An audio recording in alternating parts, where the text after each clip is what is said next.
semua, kami dari mahasiswa Politeknik Kesehatan Kemenkes Manado, program studi nurse reguler. Saat ini kami kelompok 9 akan menjelaskan tentang jejak sel. Sebelum itu kami akan memperkenalkan diri. Perkenalkan, nama saya Melissa Priscilia Gracia Monoarfa. Perkenalkan, nama saya Estelina Irena Benyamin. Perkenalkan, nama saya Timothy Christopher Masih. Perkenalkan, nama saya Sonia Wonda.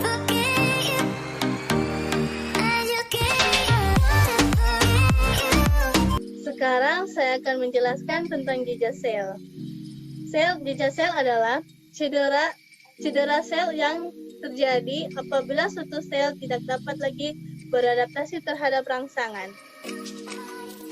Sekarang saya akan menjelaskan tentang sirkulasi sel. Sirkulasi sel yang biasa disebut homeostatis. Jadi sel ini bisa mengalami stres karena kebutuhan. Sel ini masih bisa beradaptasi. Ketika ia masih bisa beradaptasi, maka ia akan masuk ke dalam sel normal. Sedangkan ketika ia dapat mengakibatkan stimulus yang membahayakan, ia bisa mati. Ketika sel tidak dapat beradaptasi, mengakibatkan kematian sel. Jadi, jejak sel itu dibagi menjadi dua, yaitu reversible atau degenerasi dan irreversible, yaitu kematian. Baiklah, saat ini saya akan menjelaskan tentang bagian sel yaitu reversible. Bagian sel reversible atau sering dikenal juga dengan cedera ringan karena penyebab pada cedera ini dapat dihilangkan. Jadi, reversible di sini sering juga disebut dengan degenerasi sel. Dapat kita lihat bersama contoh yang ada di layar. Jadi, jika sel dalam keadaan normal atau homeostatis itu berbentuk seperti yang berwarna hijau, maka sel yang mengalami jejak sel akan berbentuk seperti warna merah itu. Warna merah yang ada di layar. Selanjutnya, warna merah yang ada di layar atau sel yang telah mengalami jejak sel bisa kembali menjadi sel yang normal atau kembali homeostatis jika dia hanya mengalami degenerasi sel. Selanjutnya, saya akan menjelaskan tentang mekanisme degenerasi sel. Mekanisme degenerasi sel di sini yaitu pertama disebabkan oleh iskemia. Iskemia yang ada ini menyebabkan terjadinya hipoksia. Selanjutnya, akibat dari hipoksia yang dialami oleh sel, ATP dan transport aktif akan ikut turun dan akan terjadi kelebihan ion natrium dalam sel. Kelebihan ion natrium ini disebabkan karena transport aktif yang berfungsi untuk memompa natrium dari intrasel ke ekstrasel menurun sehingga pengaruh dalam aktivitas kerja transport aktif. Selanjutnya, pemindahan air dari luar sel ke dalam sel, dan itu mengakibatkan terjadinya penumpukan cairan dalam sel atau disebut dengan ödema. Akibat dari ödema ini, organel membengkak, termasuk juga dengan retikulum endoplasma. Retikulum endoplasma ini dapat teratasi dan juga bisa tidak teratasi. Ketika retikulum endoplasma yang telah membengkak tidak teratasi, maka akan terjadi penurunan fungsi mitokondria retikulum endoplasma yang akan mengakibatkan tidak mampunya sel untuk meregenerasi membran sel. Tetapi ketika organel membengkak, termasuk retikulum endoplasma teratasi, maka sel akan kembali ke fungsi awalnya. Dan saat itu sel akan mengalami degenerasi sel. Ya, selanjutnya irreversible terbagi dua. Yang pertama nekrosis dan apoptosis. Saya akan menjelaskan tentang nekrosis. Nekrosis adalah kematian sel.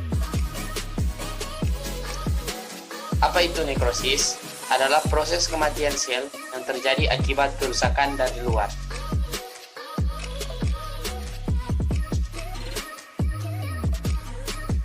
Sel yang mati melalui proses nekrosis merusak sel-sel yang berada di sekitarnya.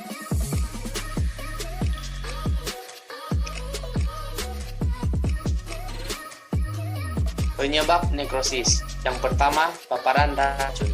Yang kedua, cedera. Yang ketiga, infeksi. Yang keempat, luka dan suplai darah terhambat. Saya akan menjelaskan tentang mekanisme nekrosis. Ketika sel mengalami gangguan, maka sel akan beradaptasi dengan lingkungan sekitarnya. Ketika sel tidak mampu beradaptasi, maka jejak sel akan berlangsung secara kontinu sehingga mengakibatkan kematian sel. Selanjutnya saya akan menjelaskan tentang apoptosis. Apoptosis normal untuk regulasi yang terkontrol dan teratur untuk menjaga keseimbangan pada organisme multiseluler.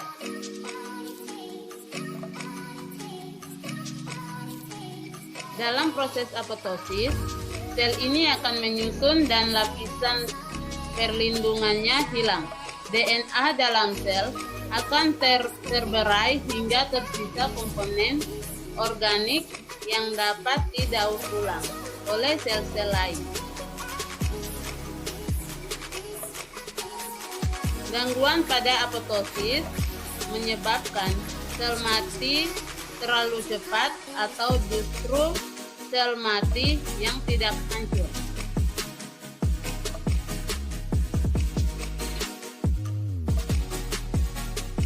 Menyebabkan gangguan pada apoptosis, mutasi genetik, dan infeksi virus.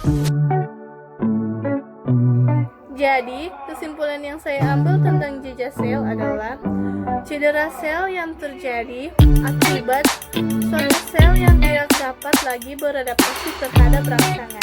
Proses regenerasi sel adalah perubahan jaringan dan organ sel yang diakibatkan oleh penuaan sel.